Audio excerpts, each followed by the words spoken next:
Now listen to part of a lecture in a creative writing class. As writers, you want the dialogue in your story to have impact.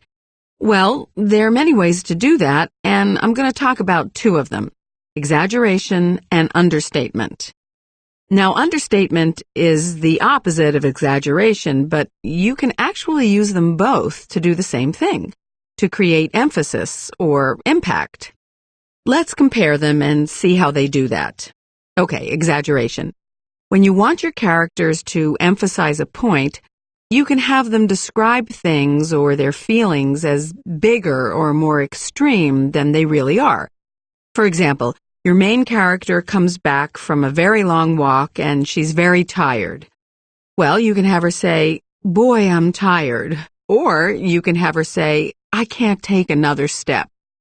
Well, of course she can take another step, but you see, if she exaggerates, she'll make her point in a more forceful and interesting way. But you can also create emphasis with understatement. And like I said, it's the opposite of exaggeration, but it does the same thing. With understatement, you emphasize by saying less than you mean. That sounds paradoxical, so I'll give you an example. From real life. My friend Ed is a very talented cook. So last week he cooked me a delicious meal.